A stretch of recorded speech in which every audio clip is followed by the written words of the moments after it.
All right. Well, as people start popping in, I think I'll go ahead and get started. Welcome, everybody. We are excited to have you with us today. I'm Dawn Ellison. Paul Burens and I are your co-hosts for the book club, and we could not be bringing this to you without our other core members. Denise Wiseman is on, Lonnie Kirsch is on, Keely, I think, maybe joining us, and perhaps Michael and Linda as well. We are kicking off our book club with Impact Networks by David Ehrlichman because this book outlines for us what we want to accomplish with Healthcare Reinvention Collaborative. It was almost like he was reading our minds and putting this out there just when we needed it. So let me just show you what we have in store for you today. This is the overview of how the hour will go if it goes as planned. We're planning on doing a very brief review of the book today, and we want to know from you if this is helpful or if you would rather spend more time in conversation with others. You can let us know about this in the survey that we'll send you in the email or in the checkout at the end of our call today. So we have some agreements that we kind of live by, and we want to share those with you as well. Stay curious. If you find yourself in judgment, turn to wonder and be curious. Ask for what you need and offer what you can. Cameras on as a default. We love to see your faces. Share your thinking over your conclusions. We find that to be helpful. If you share how you're coming to a conclusion, often more people will find agreement with your thinking than your conclusion. Speak with intention, meaning speak to the point, and listen with attention. Listen to understand. All right, we're going to start with a check-in in the chat, please. What drew you to this particular book club? So what brings you here to this particular book club in the chat? All right, Jen says she's been using this particular book already. So great, we've got some expertise in the room. Jen Beach is a reader. She loves book. Sounds very innovative. Keely says she has a huge belief in the power of people to organize for good. This is excellent. Leah saw the opportunity on LinkedIn and she likes to connect with others. All right. Elise is currently reading the book, been jumping around the chapters. Chad, interested in rethinking how healthcare is organized and delivered. Yes, aren't we all? And Trisha was part of the PX community. Founding member. Excellent. Founding member. Excellent. All right. And feel free to add more. I'm going to keep going. All right, so we're going to hit the highlights of the book. I know some of you have read it, some of you have reviewed the video that we prepared. So we're just going to hit the highlights just so that we make sure we're on the same page. So I want to start by talking about Dave Snowden's work around complexity. So he talks about simple problems, complicated problems, complex, and then chaos. Simple issues have simple solutions. They have a beginning and an end. They're solvable. Complicated problems can be solved, but you need some expertise to solve them. I am not able to code a program to alphabetize a list of names, but an expert coder could. So that takes an expert. Complex problems, however, have no apparent solution. And this is going to take expertise from diverse perspectives. And we learn as we go. You know, we make our best guess, we try something, we learn from that, and we may have to tweak it and try something different. So that's what's interesting about complex problem. And then chaos is turbulent, unpredictable, dangerous. Think hurricane, right? Systemic issues are complex. And what David says about this is to address the challenges of our time, we must embrace complexity and work collaboratively across systems of diverse stakeholders, even and especially when the path is unclear. So think complexity, collaboration, diversity of stakeholders, and the path may be unclear. So if collaboration is what is needed, what does that mean? Now, not all of us are used to collaborating. We have to give up control when we're collaborating. We also need to be comfortable with ambiguity and be willing to both have our assumptions challenged as well as challenge other people's assumptions. And our patience will be tested. We bring people together to share leadership and decision-making when we're collaborating. So what David talks about here is either we can let networks form according to existing social, political, and economic patterns, which will likely leave us more of the same. inequities and destructive behaviors, or we can deliberately and strategically catalyze new networks to transform the systems in which we live and work. So networks are inevitable, and they're part of the natural state of being. We connect with people and ideas at work, in the community, through friends and family. Social media is connecting us with more and more people, but often because of the algorithms, we're finding ourselves to be in echo chambers, right? We're familiar with this, particularly in this political season. So the value of an impact network is that it is both a vibrant community with relationships and a healthy organization that increases the flow of information, reduces waste, aligns strategies across the system, and we're doing more together than alone. David talks about 3 different kinds of impact networks. Now, all of these are impact networks. A learning network focuses on connection as well as learning. With action networks, your focus is also connection and learning, but the additional aspect of action. Now, a movement network connects learning and action networks together and facilitates information sharing and coordinating actions for a common aim. So thinking about those 2 or 3 types of impact networks. Again, relationships are key. They are where the magic happens. The relationships lead us to look for yes. And networks grow at the speed of trust. We know how important trust is. Think about collaboration, which is so important to building a network. And boy, without trust, you're not going to have collaboration. So what does the network mindset look like? Well, you stop working in isolation. You cultivate connections. You strengthen the flow of information as well as activity.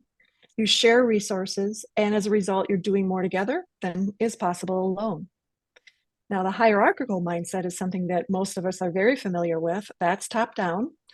It is stable when the problems are simple or complicated, where it's just technical or there's expertise that can tell us, this is the beginning and the end of a problem, an issue. That does create stability, but it's not effective when issues are complex, when there's no particular solution.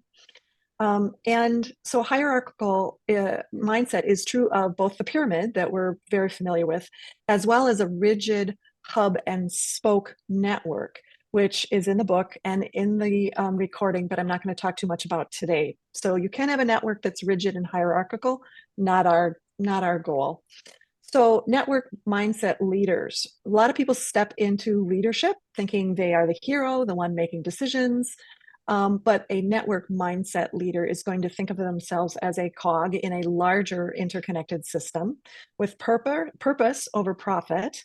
And rather than planning and delivering strategies, it's more about deliberating and watching for emergent strategies and really tapping into boundless creativity that happens when you have diverse stakeholders and leaders. Now, this network mindset for leaders, they think not that a network is leaderless, but leaderful, with many leaders in the network. And it's not that it's spontaneous self-generation of action or ideas, but rather led by servant leaders that serve the purpose in particular. So what network leaders do is to help diverse groups find the shared purpose that unites them, to foster self-organization, and to coordinate the actions that emerge so that they inform and reinforce each other. All right, so we're going to step into our questions.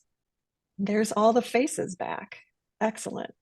So let's start with a basic general question of what resonated, what stood out. And I'll invite you to either enter something into the chat that we can respond to and share with everyone, or speak up, take your mic off and speak up.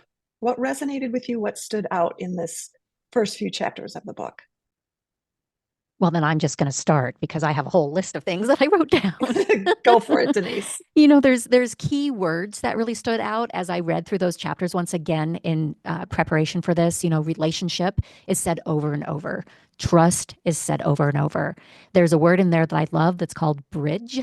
And Lonnie will know that when we started this effort, over a year ago, we were calling this work, instead of Healthcare Reinvention Collaborative, we were calling it the bridge, because we were seeing this as the work that we're doing is helping to create the bridge between each of us who are trying to transform healthcare, as well as those entities that are working to do so. So those types of things really stood out to me. Another word was weave. So network weaving, that we're not building, we're weaving, and we're weaving through the creation of relationships. And I could keep going, but I'll be quiet. I'm willing to jump in. Hi, everyone. Chad Awesome. Harris from LA, Los Angeles, California. So some of the things that jumped out to me were more along the lines of how healthcare moves. So I think oftentimes in healthcare we come up with these great plans, but by the time the plan is implemented and executed, it becomes obsolete. And so the discussion about how setting up leadership groups for addressing complex issues, doing experimentation, learning, flexibility, and deliberate and emergent strategies, both necessary for that planning, and and the idea of emergence for impact, and then that really giving groups the autonomy to try new things, initiate experiments, and connect and collaborate with others across the system. Really giving everybody the opportunity to kind of lead some things. That flexibility, I think, can really move things forward much faster, and also avoid the obsolescence that comes with these periods of long-term strategic planning that we do, because there are so many external forces that push us around, from political forces to who the president is, and who they bring into HHS and CMS to do the work that affects all of us. At least from the U.S., I see we have some folks from the U.K. as well here, but those of us in the U.S., there are so many external forces that do that. So how can we be as nimble as possible, especially in a collaborative group, to do things quickly, and to make change effective in the here and now versus 18 months or 2 years from now. I agree with what Chad was saying, and I think thank you, Don, for creating the summary of the book. I'm a visual learner as an adult, and also someone with neurodiversity, and I have my master's in change leadership, and they did tell us in our education that healthcare is one of the hardest industries in which to make change, including education, and we're kind of both. And so what I saw was that it is so important to have not a hierarchical way of working, but to have each of the leaders have a hub of leaders connecting in order to make this work. And so that's what stood out with me for the most out of this first few Excellent. chapters. So thank you. Yay. Thanks, Tricia. Thanks, Tricia. Yeah. Oh, no, go ahead, please. Sorry, I was just gonna say, for me, it's been impactful, no pun intended, but because when I first started Health for the People, my whole thing was, surely we can find a way to fix this, right? Yes, it's complex, but that doesn't mean it's impossible. And so to have the examples of where it is working, it just reassures me that I'm not insane, and that the power of people can create change. And I'm so excited to be a part of a group where we are working on doing exactly this. But I loved the examples of where it is working, as well as just that hope that as complex as healthcare is, there is a possibility there. I think I would just add to that, in that, the hope, and like you said, the examples in the book, and hearing from other people that are similarly working in this space of complex issues. I think what really stood out for me is kind of my shift in thinking, is really about viewing relationship as an outcome in itself, as opposed to just accomplishing the goal that typically has nothing to do with relationships. And I think what was assuring for me as I read through the first few pages, and that we all know relationships take time, it takes longer than we ever think it will.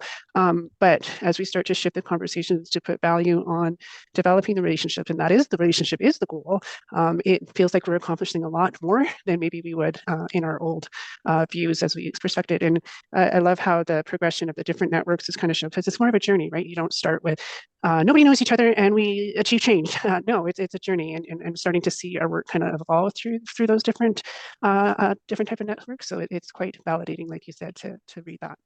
And Jen, to that point, we start so many change initiatives in healthcare, and we want the outcome to happen immediately. And these are not easy changes that we're trying to do, but we do not take the time to build relationship, to actually understand the people involved, and to enable their slow progression towards that change. We expect it to be a flip the switch, and now you're doing it a different way.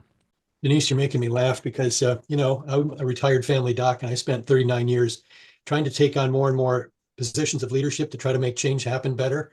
And everything I did was defeated, every single thing. And I've learned the hard way. And learning the hard way is that you can't change things from the top. Mm. So what I've decided is that we need to be a lot like the 6 women in Seneca Falls who decided that women should have the right to vote back in 1840. And it took them only 80 years back then using horse and buggy technology. We already had the comment today that we're joined together across geographies. We can only do that with the tech tools we have, but oh my God, we have tech tools these days. So I'm confident that we can learn to trust each other on Zoom. Mm. Yeah, I've been working with the church committee and we've met once in person over the last 4 years. Everything else has been on Zoom meetings. Yeah, we can learn to trust each other over Zoom and we can learn to work across geography and we can learn that everybody's voice needs to be heard and we need a flat democratic architecture, not a hierarchical structure. So let's see now, who's the leader in HRC? But we don't have one. We have core team members and there are 5 of us here today and a couple missing because that's how we function. There's always a couple missing. But we do the same thing anyway. We just kind of charge ahead. And we're trying to build a network of networks. And every person here belongs to a network of some kind or another. But your network can be part of our network because we're not trying to run things. We're trying to connect people. And if we build strategically and deliberately, we can build something different than what we currently all have to live with. Who's in healthcare in this group? Who thinks the healthcare system as it is right now is going to work just great? Who thinks it's even sustainable? Anybody? See that I haven't met anyone who works in healthcare who thinks the system can improve or is sustainable. So we could spend our time bitching, but I don't think that's going to do anything. We need to get to know each other and start working together and figure out what a solution looks like. Last comment. I think this is very biological. It's not a math problem. These are human beings we're talking about. We're trying to build human systems and we're all animals. So guess what? It's biology. We're trying to deliberately evolve on purpose. Let's evolve in the right direction. Yeah, there was a lot of things that stood out to me, but relevant to what you were saying, Paul, about your frustrations and failures. There was a quote from Buckminster Fuller stating, "You never change things by fighting the existing reality. To change something, build a new model that makes the existing model obsolete."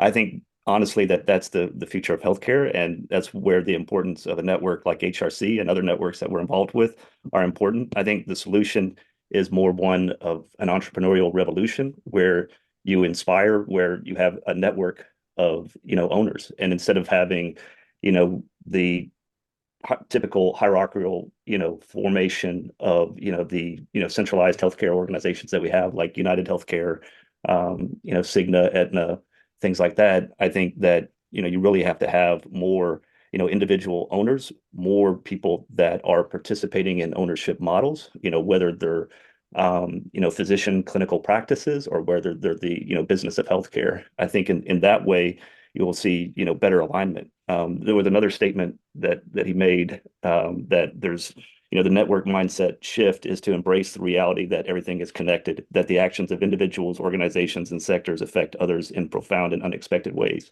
And I think that the major issue is that there is a complete misalignment with the purpose of capital investment and the ownership of healthcare businesses and clinical practices. There's a complete misalignment with that and with the purpose, values, ethics, morals, beliefs, and expectations of physicians and patients. And so I think the only way that you can correct that is through basically replacing, the current ownership and leadership model of, where there's business executives that own healthcare and employ physicians. But that's my thoughts. Well, and Dan, that's hierarchical, right? And that's one of the things that is spoken about in this book and that we're believing in, that the hierarchies, especially in a complex system, just don't function well. We need to be able to be a flatter hierarchy and allow more emergence, allowing those who are closer to the actual work to be able to contribute to the decisions that we're making to do that work. So many years ago, and I was with the Medicare Quality Improvement Organization that was contracted in. This was at the beginning of the Affordable Care Act, and I apologize to those that are here from Canada and in the UK if you're not familiar. However, we were tasked with putting together care coordination collaboratives throughout the areas we covered. I was covering California, and we had multiple states as part of our organization. And it was fascinating bringing together hospitals and home health agencies and skilled nursing facilities, some payers, some physician groups and such, and talking about how do we take better care of people and keep them out of the hospital and higher cost areas of care. And even in communities where you have a hospital on one side of the street and a nursing home on the other side of the street that they refer back and forth to each other, but nobody knows each other. They've not talked to one another. They don't even have a phone number or contact information of somebody they can get in touch with. And but meanwhile, as has been pointed out, everybody's fates are tied together. And so we did a lot of social network analysis and working to bring people together to better understand how they're more interconnected than they might have thought. And in some of the communities, things really evolved pretty well, and other places they didn't. But again, of course, because it was government funded programming and things like that, once the funding wore out, or ran out, our ability to be there in effect and facilitate was of course undermined by not having that funding. And fortunately, in some communities, things continued, and others that didn't. But this very much reminds me of that work as well. So it's very, very interesting, and I've seen both sides of it, where it works well and in that place where it doesn't work so well. I wonder if we want to move on to our next question. This is out of a guidebook that David provided us for book club. Where do you see networks alive within your life and work? Where do you see them working? I would really love to start this one if you all don't mind, because I had an amazing opportunity on Tuesday afternoon. I live in a very small, it's not even a town, it's a village, unincorporated. And we have been working over the last few years to improve our networking. And it has culminated at this point in our first event, which was, it's kind of like a chamber of commerce, but unofficial, because we're not an incorporated town, so we can't even have one. But we had over 70 people show up in this tiny little village and put their name on a name badge and actively engage in conversation and networking with each other to learn more about what is happening in their community and how they can be a part of it, how they can support small businesses. And it was the brainchild of a friend of mine and myself a couple of years ago, in which I didn't even get to take an active role, but somebody else took it on. And 3 people brought this whole thing together that's really going to change the shape of our village and our community over the next 5 to 10 years. So I think it's just a beautiful example of exactly what we're talking about. Keely, I love what you just shared there. It was your idea, but you didn't carry it forward. Somebody else did. Gabe Charbonneau said just the other day, and he's right, there are so many amazing ideas. We have lots of ideas, but the idea is just the first seedling of what to come. Somebody needs to be able to carry that forward. And that's what we're seeing in this collaboration that we're creating is how do we find and agree that that's a good idea and who is willing and able to help carry that forward. We can't do it alone. We can do it together. I've got to think that there's some amazing networking, even though the hurricane is such a chaos, that there's some amazing networking happening. Keely, I don't know, you're there on the ground. Other people may be as well. I mean, I can share my little bit, not being in the western part of the state, but again, my little village, we have a Facebook group where somebody posted, hey, I'm going to be driving out to the western part of the state. I'm taking water, I'm taking food. If anyone wants to supply, money, I'll go by Costco and pick up supplies. And you're seeing a lot of those just little grassroots people organizing, and it's making a huge impact on the day-to-day of the people in the western part of the state, because as much as the larger organizations are there and they're doing the hard work, they can't get to everybody. And so it is beautiful in tragedy to see how people really do come together like that. It gives me hope because we saw that after 9/11. We see that after these types of events, that people really will put aside those differences that otherwise seem to be pulling us apart, and they will come together. I'm just so grateful that seems to be a center core of humanity when things get tough, that we do lean in. Anyone else with where they see networks alive in their life or work?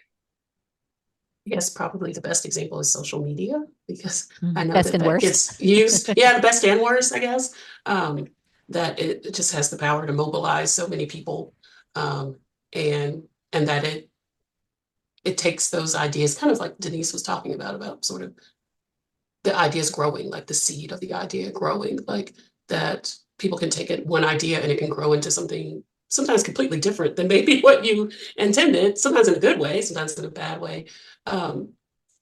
And sometimes just being willing to let go of that original idea and letting it flourish in the world, to become, maybe you achieve what you want to achieve, but it just looks different or feels different than what you originally intended. You let it emerge. Yeah. To mention an old network is the Rotary Club. I'm a member of the Dallas Rotary Club. A friend of mine invited me to join, and it's obviously been around for a very long time. It's a global network, and there's a tremendous amount of support between the different organizations. And just recently with the damage that was in Asheville, North Carolina, our Rotary Club donated like a little over $10,000 to Asheville, to their Rotary Club, to help out. So I mean, I think there's obviously, we've talked about a lot of more recent ones, but I just definitely wanted to mention that's an older one that's very effective.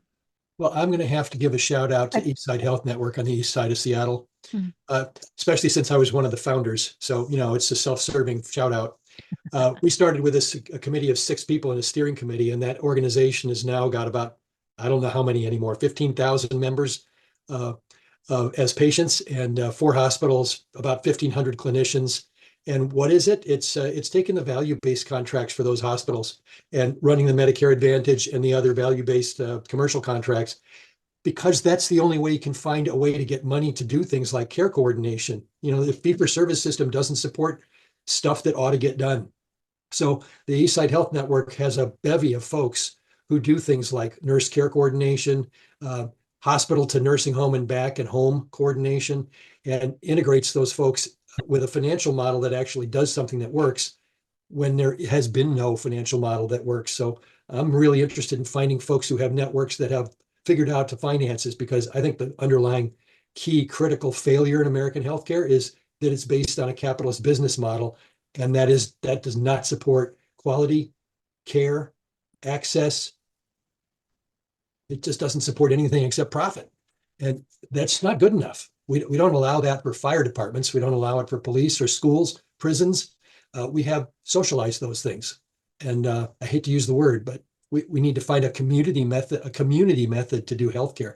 And if I knew what the answer was, I'd do it by myself. Guess what? That's not how it works. It's going to be an emergent property across the geography that comes out, and we don't know what it's going to be. But the we is the only way to get there. So I've given up trying to, make an example that other people look at. We're going to have to shine a light on all the examples that work until people figure out that we should go this direction instead of that direction. And that's how paradigms shift. And Leah had something to say. I don't know if your sound is working yet, Leah. Can you hear me? Yes. Yes. Okay. So sorry about that. I was just going to say, from a very basic networking standpoint, I play rec volleyball once a week with a bunch of people that I don't know. And I saw a pretty special interaction between someone who's on my team who's a physician that I did not know. I don't think any one of us knew each other beforehand. But someone on the opposite team was a student who was trying to be a PA, and they were able to connect with each other. 2 completely different age groups, different life stories, different backgrounds, connecting over something so simple as rec volleyball. I think that is the basis of building those relationships, is having something to relate to other people with. And as silly as it sounds, getting a group of people together to do something that they all enjoy doing, I think is important for those foundational relationship building qualities. So that has been my experience, which was cool to see. I love that, Leah. It's stepping out of the professional. It's getting to know each other as each other, right? Yeah, I don't want to make this political, but whether you fall on any side of the spectrum or live in this country or not, you have to admire the grassroots movement that has come up around Kamala Harris, because for the first time in my lifetime, at least, people are organizing around, like, they have 2 things in common, right? They are men and they support Kamala Harris, or they are Black women and they support Kamala Harris, or they are whatever, right? Like, people are just like, I only need one thing in common with you, and hey, let's talk. And the amount of money that they've been able to raise, and it's just powerful, whether you like it or not. It's a pretty cool example of organizing power of a network of networks. Mhm. So one of the stronger networks that I've observed in the Greater Los Angeles area is an organization called Safe Med LA, and it's set up to combat the opioid crisis, and they have an emergency department toolkit and an urgent care toolkit and things like that, and there are 77 emergency departments in Los Angeles County, and the Safe Med LA collaborative was able to get all 77 emergency departments to adopt the opioid. I don't want to say regulations, but the opioid guidelines for how emergency departments should deal with patients that are needing or wanting or requesting opioid prescriptions. And they've been very successful in reducing the utilization and overprescription of opioids in Los Angeles County in particular. And and a lot of that was organized by community benefit dollars and organizations from Kaiser Permanente largely, and a lot of the retired medical directors as part of that organization have participated in a lot of that, and that was a really strong collaboration for one very specific crisis problem, and that is fundamentally what they did and what they continue to do. So that was definitely one network that I think is very effective. Thanks, Jen. Virgil. Virgil? Virgil's hands up. Yeah. Yeah. I see about 3 different examples. I think the Chamber of Commerce is a really good example of businesses getting together. Another area is even at my hospital, Evergreen Health in Kirkland, Washington, we had the first deaths in the United States from COVID. And seeing the amount of public support in terms of companies coming by and dropping off, 15 to 20 pizzas, or all the protective equipment and shields for the nurses that were going to be staying around, or just constant food coming in to kind of help to support the nurse and the staff relative to COVID stuff, was really, kind of a corporate type of thing, I would say it was occurring. At the same time, I would say a groundswelling occurred within Evergreen Health, and all of a sudden within Microsoft and with Starbucks and Overlake Hospital, to suddenly put together a vaccination center where everybody could come to get their vaccination. And Microsoft provided a lot of the facilities, the logistics of how to move the people around and so forth. Starbucks providing a lot of food and so forth for folks, Overlake attending, as well as Evergreen Health. But it all started from a groundswelling of people saying, hey, wouldn't this be a good idea, by going up the corporate ladder, to say, here's what we could do?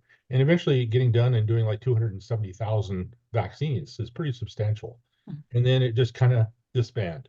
There was no formal cutoff date, or it probably going to diminish the numbers and so forth, but it just kind of dwindled off. And it was really exciting a little while ago to just kind of do a community service award for Microsoft, and it just surprised them 2 or 3 years later that we want to be recognized with the community service award of providing all logistics. So that's just a network that kind of comes from the groundswelling up, gets support, gets a lot of stuff done, and then kind of disbands when the need goes away. And that's Thanks, a good, Virgil.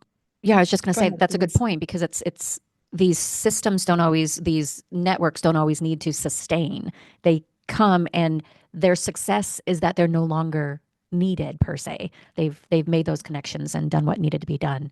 Yeah. Jerry, I see your hands up. Sorry, Don. No, that's okay. I was just going to say, let's call in Jerry and then Yeah. move to the next question. Perfect. Or let's yell at Jerry. Let's do that. Oh, No, no. uh-oh. So just an observation and a question. I'm a big fan of the whole concept of impact networks. And I was just listening to all these stories, and it occurred to me, well, there were people in Western Canada, there were people in the Pacific Northwest, there were people in the Black women's sorority community that had done some great work on behalf of Kamala Harris.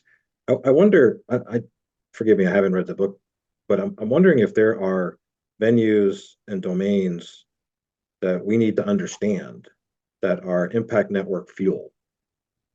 You can try to grow something in poor soil, and it's not going to flourish. I can tell you, I don't see many people here from the southeastern U.S., to be honest, and the kind of thinking that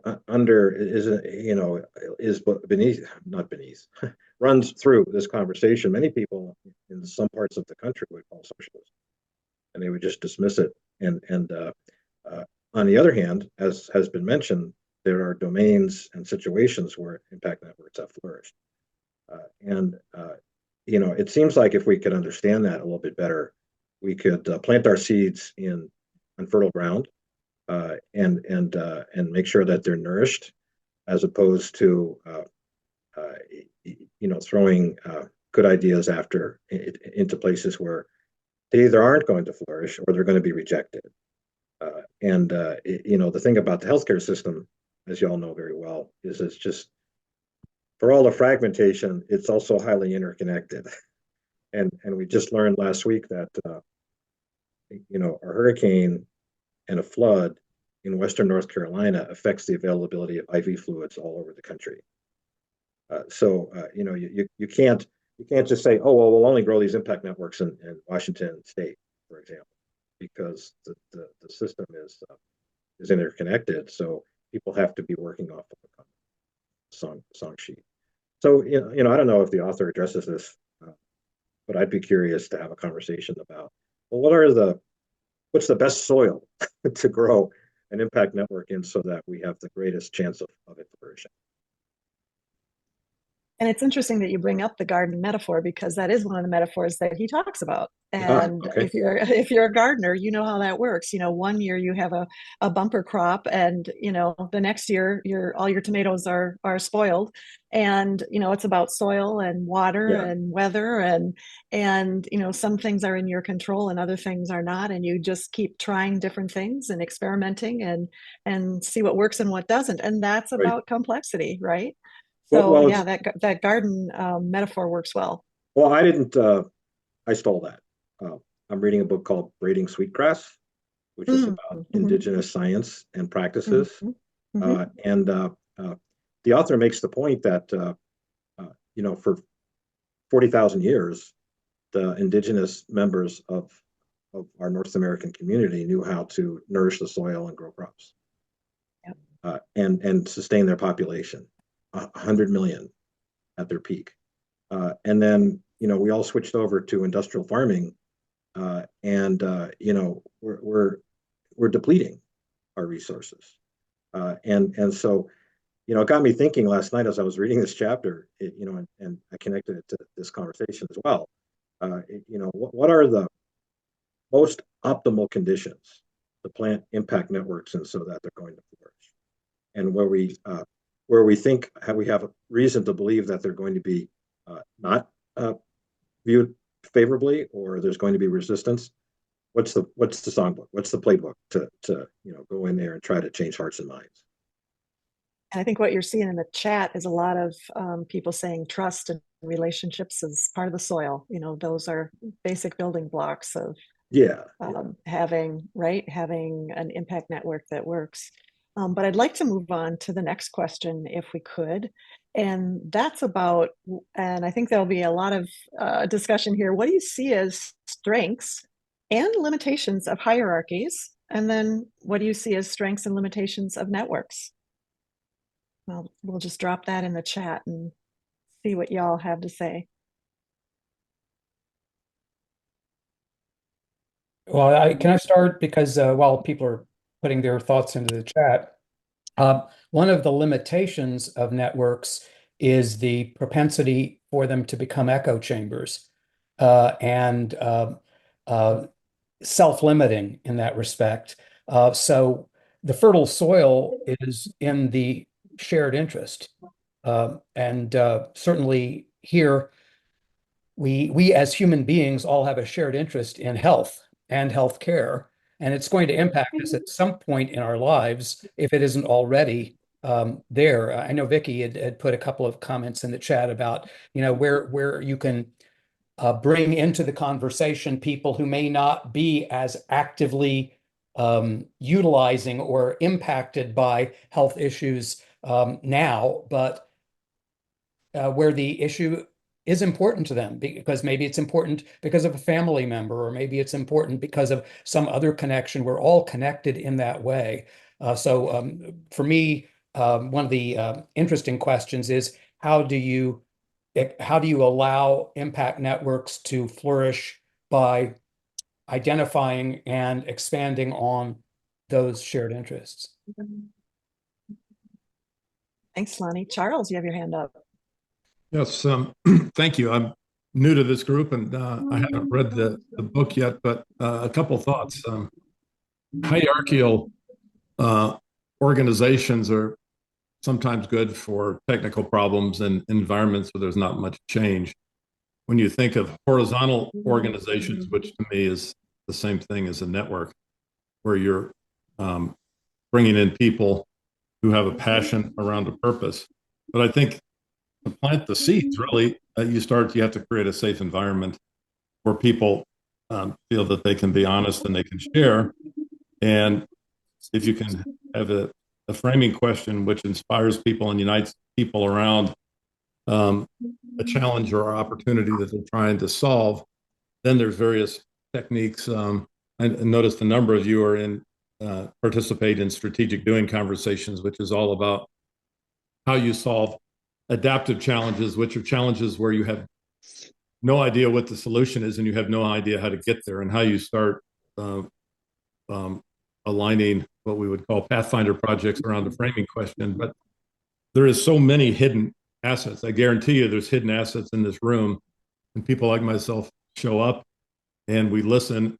But the trust that you have to build to get people to actually volunteer and commit their hidden assets and their strengths that they're not necessarily willing to share, that don't show up on a functional org chart.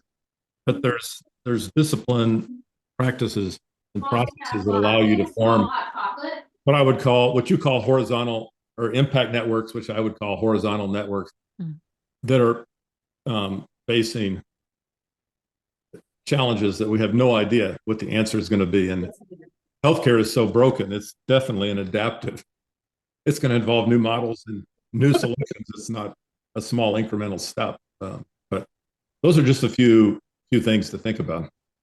You know, Charles, to tag on what you said, I think it's so important for us to recognize we've got 20 odd people in this call today, but we had 39 people who watched that recording that was sent out in advance. So we've got people on the periphery who are interested in what we're talking about. They're either just unable to join us today or just chose not to. However, just because somebody didn't come and partake in the conversation doesn't mean that they're not interested. They might be dipping the toe still, and you just keep making that invitation, as Paul put in the chat.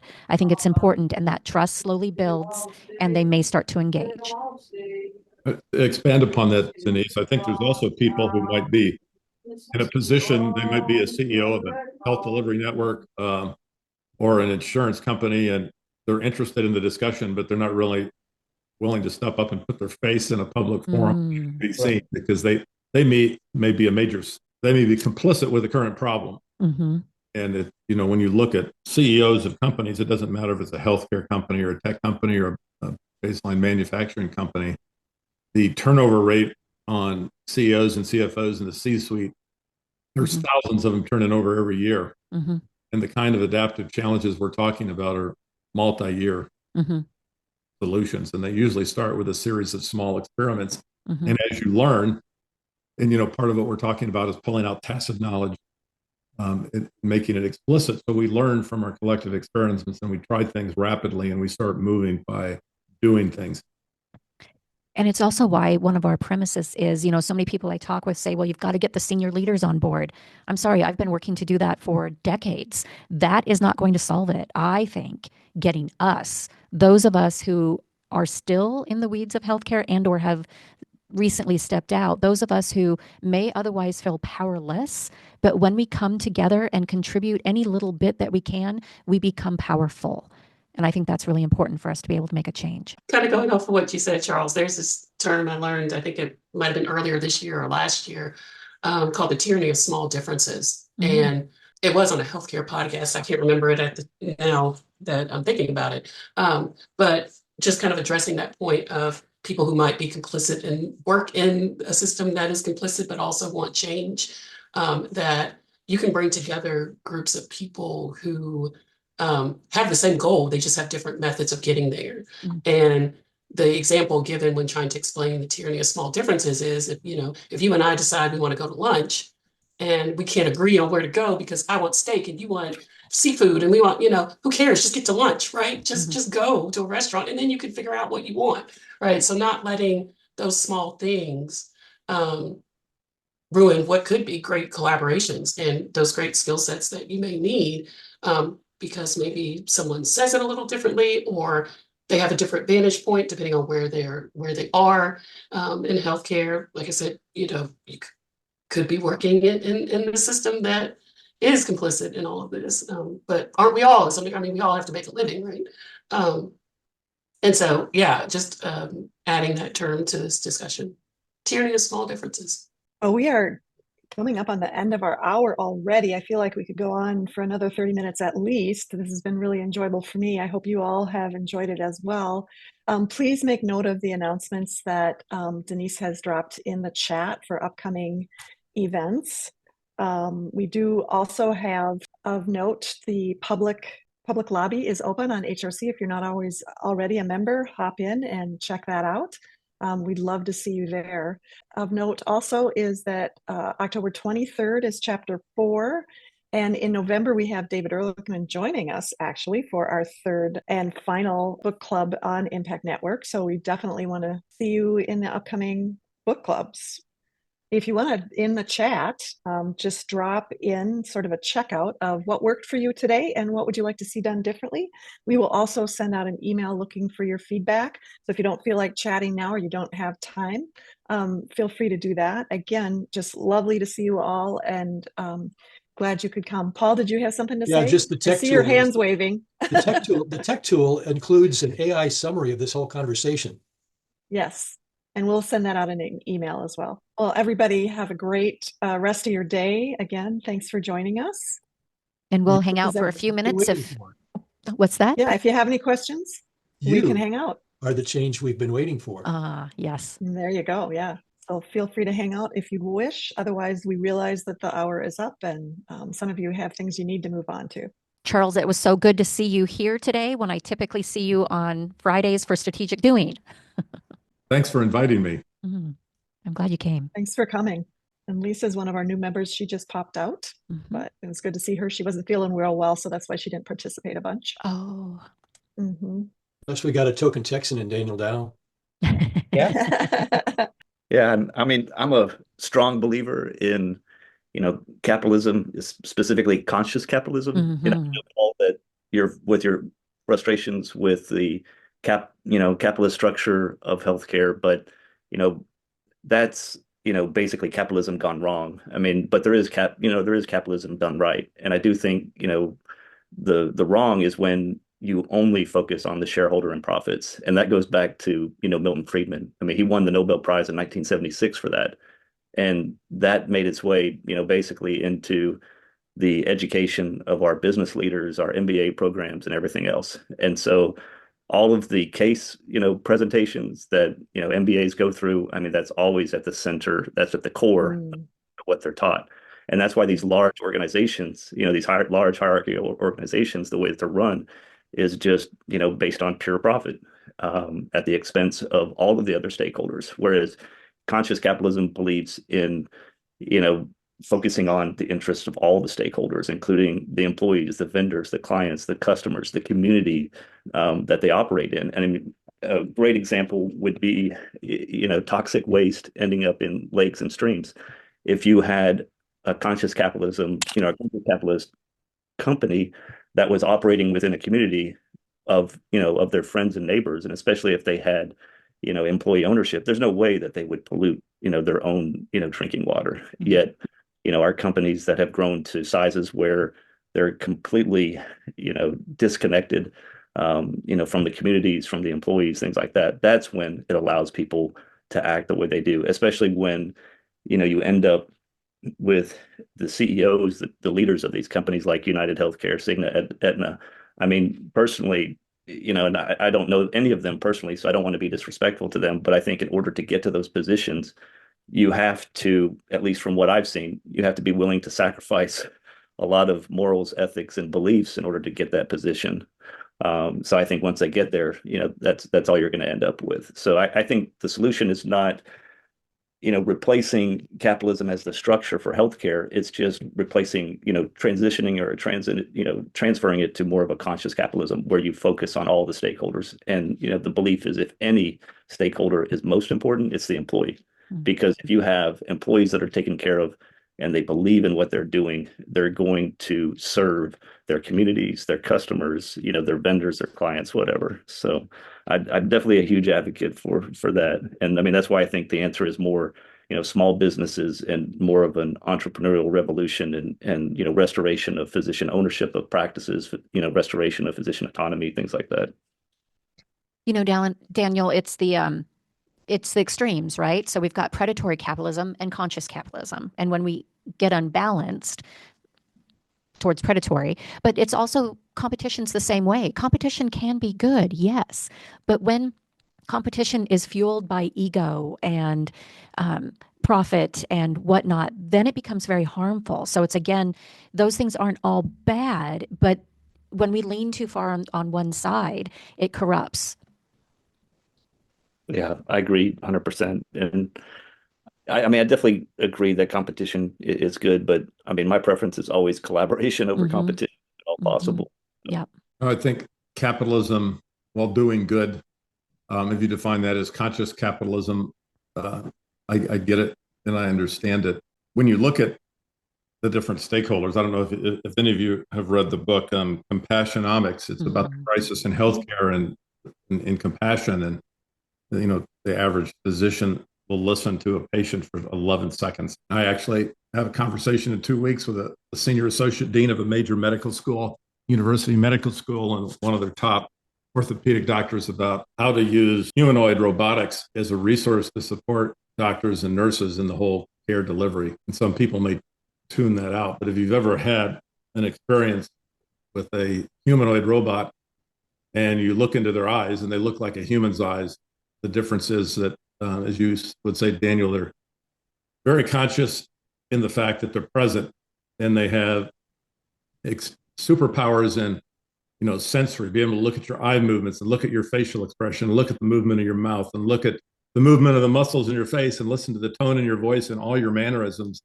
and take the knowledge of hundreds of thousands of physicians and their collective tacit knowledge and respond and listen to patients.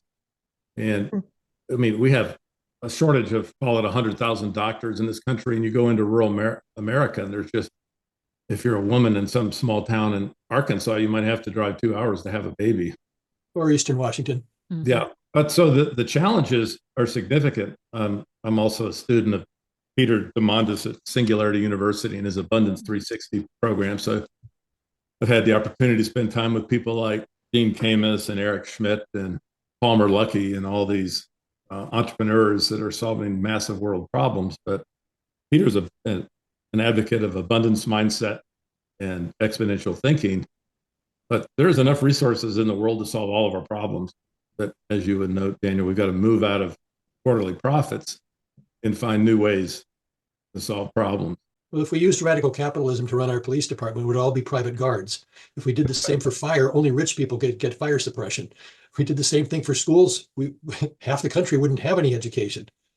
So there's a way to moderate that basic core economic thing. But, we've been living in about 50 years of fairly radical laissez-faire capitalism. And, when you live in it for that long, it feels normal. It's just that the other 36 developed nations don't think we're normal. Well, that's why it's the worst healthcare system of 37 countries. It's certainly not scalable and sustainable, Paul, as we all know. Yeah, well, we're watching it crumble. So you got to get the network up and running quickly because things are falling apart faster than they ever have before. Yeah. This was just delightful. Thank you all for joining us, for continuing the conversation. I always love the after conversation and hope to see you in the next one. Yeah, I agree. Thank you for putting it together. Definitely super excited about moving forward. So Excellent. Glad you're with us. Take care, everybody. Arrivederci. Bye-bye. Bye-bye. See you soon.